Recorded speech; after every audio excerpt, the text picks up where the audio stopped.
Hello guys, in today's video I will be showing you how to fix LinkedIn cannot load in problem. So the answer is easy, just go to the settings and then scroll down to the apps section and then go to the search and search LinkedIn and then go to the storage, and here you will find this clear cache option. Click on it. Now you can go check it if it worked, and if it didn't you can try to restart your phone or turn the Wi-Fi off and on, or the Bluetooth or the airplane mode. Also you can try to clear data, but be careful. If you clear data, all this application's data will be deleted. This includes all files, the settings, the accounts, the databases, etc. So be careful if you want to clear your data.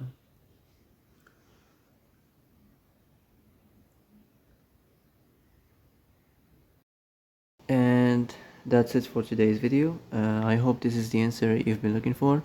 If you like this video, don't forget to like and subscribe, and see you in the next video. Thanks for watching.